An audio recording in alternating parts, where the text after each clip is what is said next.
গেৰুৱা শিবিৰত ধূলিসাত ৰাজ্যিক সভাপতিৰ মৰ্যাদা ক্ষমতাৰ অংকত এতিয়া মাথো কাঠৰ পুতলা দিলীপ শইকীয়া প্ৰাৰ্থী তালিকাত চকু ফুৰাবলৈও অনুমতি নাই সভাপতি দিলীপ শইকীয়াৰ ৰাজনৈতিক অস্তিত্ব এতিয়া সংকটত নেকি ৰঙিয়াৰ টিকটক লৈ মুখ্যমন্ত্ৰী কেন্দ্ৰীয় নেতৃত্বৰ ধমক খালে শইকীয়াই দলৰ ভিতৰতে এতিয়া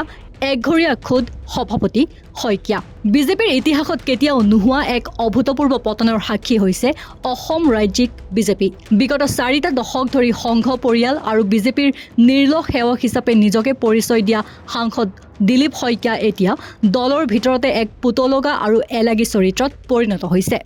দলীয় ক্ষমতাৰ কেন্দ্ৰবিন্দুৰ পৰা তেওঁক এনেদৰে নিৰ্বাচিত কৰা হৈছে যে খুদ ৰাজ্যিক সভাপতি হৈও তেওঁ এতিয়া নিজৰ দলৰ প্ৰাৰ্থী তালিকাখন চকু ফুৰাবলৈও অযোগ্য বুলি বিবেচিত হৈছে গেৰুৱা দলটোৰ মজিয়াত এতিয়া মুকলিকৈ চৰ্চা হৈছে যে দিলীপ শইকীয়া বিজেপিৰ ইতিহাসৰ আটাইতকৈ দুৰ্বল আৰু মেৰুদণ্ডহীন সভাপতি ৰাজ্যিক সভাপতিৰ এই চৰম দুৰ্দশাৰ উমান পোৱা গৈছে 12 মাৰ্চৰ এক অপমানজনক ঘটনাই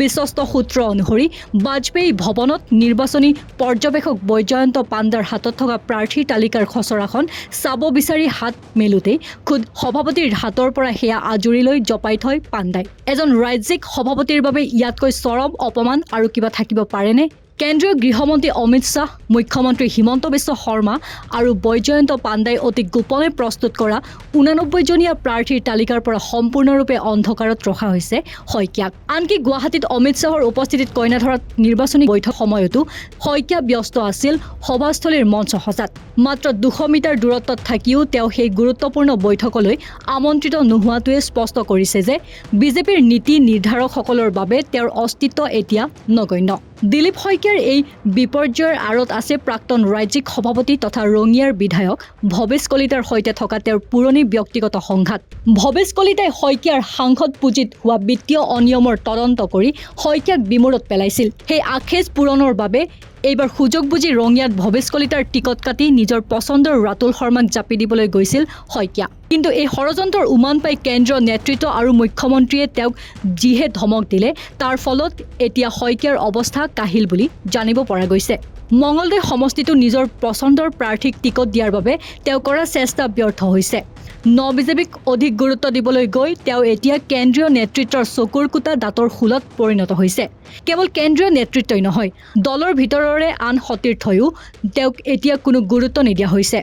নিৰ্বাচন ব্যৱস্থাপনাৰ মূল দায়িত্বত থকা প্ৰদান বৰুৱায়ো ৰাজ্যিক সভাপতিজনক সম্পূৰ্ণ নিলগাই ৰাখিছে ভৱেশ কলিতাক এসময়ত দুৰ্বল বুলি কোৱা হৈছিল যদিও এতিয়া সকলোৱে মানি লৈছে যে দিলীপ শইকীয়া কলিতাতকৈও অধিক অসহায় মুখ্যমন্ত্ৰী আৰু তেওঁৰ শিবিৰে দিলীপ শইকীয়াক এনেদৰে মেৰুদণ্ডহীন কৰি পেলাইছে যে পদে পদে অপমানিত হৈও তেওঁ এতিয়া মৌন হৈ থাকিবলৈ বাধ্য হৈছে এয়া মাথো এজন সভাপতিৰ অৱনমন নহয় বৰঞ্চ একালৰ শক্তিশালী সাংগঠনিক ভেটি থকা ৰাজ্যিক বিজেপিৰ সভাপতিৰ আসনখন এক নিৰ্জীৱ কাঠৰ পুতলালৈ ৰূপান্তৰিত হোৱাৰ এক লজ্জাজনক কাহিনী news desk report north east নাও